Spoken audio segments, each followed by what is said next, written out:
Hello friends, मैं doctor Surendra Verma आपका अपने यूट्यूब चैनल पर स्वागत करता हूं। दोस्तों, आज हम पेरेंट्स की एक कॉमन प्रॉब्लम कि उनके बच्चे मिट्टी खाते हैं, इसके ऊपर चर्चा करेंगे। मेडिकल भाषा में मिट्टी खाने को पीका बोलते हैं। बच्चे मिट्टी क्यों खाते हैं, इसको खाने से क्या नुकसान होता है और इसका क्या इलाज होना चाहिए, इन सब बातों पर आज इस वीडियो में चर्चा करेंगे। तो जो दर्शक नए हैं उनसे रिक्वेस्ट है कि मेरे इस चैनल को सब्सक्राइब कर दें और वीडियो को लास्ट तक देखें। जैसे कि मैंने पहले बताया, मेडिकल भाषा में इसको पीका बोलते हैं। इसका मतलब होता है कि ऐसी वस्तुएं खाना जो खाने योग्य नहीं है, जैसे मिट्टी, चौक, सीमेंट, दीवारों के ऊपर लगा पेंट और कागज, अखबार वगैरह ऐसी वस्तुएं खाना जो हम नहीं खाते हैं, इसको हम पीका बोलते हैं। और यह प्रॉब्लम साल से 1.5 साल के बच्चों से लेकर 7-8 साल तक के बच्चों में कॉमन पाई जाती है, लेकिन कई बार ये बड़े बच्चों में भी पाई जाती है। तो इसका कारण क्या है, आइए जानते हैं। सबसे जो मुख्य कारण है वह है बच्चों के अंदर पौष्टिक तत्वों की कमी।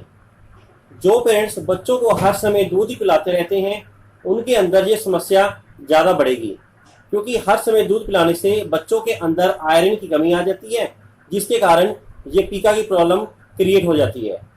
और दूसरी बात, 1 से 1.5 साल के बच्चों के अंदर हमें सॉलिड फूड भी बच्चों को खिलाना चाहिए, जैसे रोटी, चावल या फिर केला और अन्य फल भी।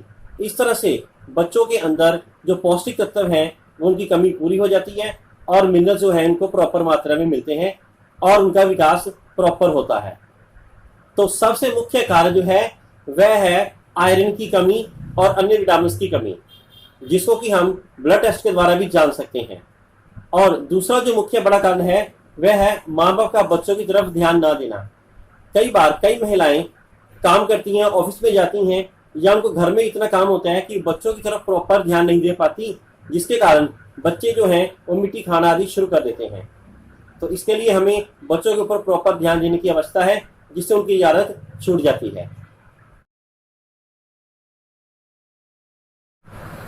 अब ये जानते हैं कि अगर बच्चा मिट्टी खाता है तो उससे क्या नुकसान हो सकते हैं। देखो, मिट्टी के अंदर कई प्रकार के कीटाणु हो सकते हैं और जब बच्चा उनको खाता है तो उनसे इन्फेक्शन होने का डर रहता है। और मिट्टी के अंदर कई प्रकार के जो वर्म्स हैं, कीड़े हैं, उनके एग्स भी हो सकते हैं, जो कि बच्चे के शरीर के अंदर जाकर कीड़े की समस्या पैदा कर सकते हैं। तो आमतौर पर यह देखा गया है कि जो बच्चे मिट्टी खाते हैं उनके अंदर वर्म्स की प्रॉब्लम रहती है। इसलिए मिट्टी खाने से बच्चे का शारीरिक विकास भी रुक जाता है। जो बच्चे मिट्टी खाते हैं उनको भूख कम लगती है, क्योंकि जो मिट्टी खाते हैं वो बच्चों की आंत के अंदर जम जाती है, जिसके कारण उसको भूख नहीं लगती है और उसका रंग पीला पड़ना शुरू हो जाता है।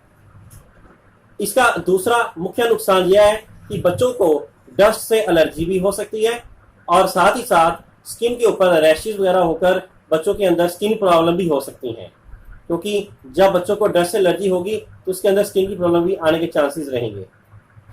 अगला जो इसका मुख्य नुकसान यह है कि बच्चे के दांत खराब हो सकते हैं। या तो उसके दांत में कीड़ा लग जाएगा या बच्चे के दांत टेढ़े बेढ़े उगने शुरू हो जाएंगे।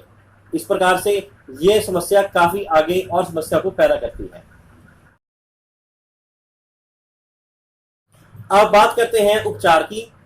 तो बच्चों को किसी भी चाइल्ड स्पेशलिस्ट से दिखलाकर उनसे प्रिस्क्रिप्शन ले लेनी चाहिए और डाइट के बारे में भी समझ लेना चाहिए। आमतौर पर बच्चों को आयरन की प्रिपरेशंस देते हैं और साथ ही साथ डीवॉर्मिंग टैबलेट्स या सिरप भी देते हैं, ताकि बच्चे के अंदर अगर कोई कीड़े हो तो वह निकल जाएं। तो आमतौर पर 3 महीनों में एक बार बच्चों को कीड़ों की दवाई का कोर्स करवा देना चाहिए, ताकि किसी प्रकार के कीड़े अंदर। बच्चों को रोज एक केला जरूर खाने के लिए देना चाहिए। इससे बच्चों की जो पेट की सफाई भी होती रहती है और उसके अंदर जो मिनरल्स की कमी होती है वह भी पूरी हो जाती है और साथ ही साथ उसकी ग्रोथ अच्छी होती है।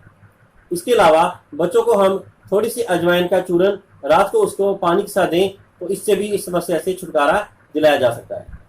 और दूसरी बात, जब भी बच्चों को मिट्टी आदि खाता देखें तो तुरंत उसको रोक देना चाहिए, जिससे इसके अलावा हम बच्चों के अंदर मिट्टी खाने को लेकर डर भी पैदा कर सकते हैं कि बच्चों को दिखाएं कि कैसे मिट्टी के अंदर कीड़े होते हैं। अगर वो देख लेगा तो वो इसको खाने की फिर हिम्मत नहीं करेगा। तो लास्ट में अगर हम इसको कंक्लूड करें तो बच्चों को प्रॉपर वेल प्लान डाइट के साथ साथ अगर केयर की जाए तो बच्चों की याद जल्दी ही छूट जाती है और बच्चों की जो विकास है, ग्रोथ है, वो अच्छी होती है। तो दोस्तों ये था आज का वीडियो। आशा करता हूँ आपको पसंद आया होगा। अपने कमेंट्स और सजेशंस भेजते रहें और मेरे इस चैनल को लाइक करें, शेयर करें और सब्सक्राइब करें। Thank you.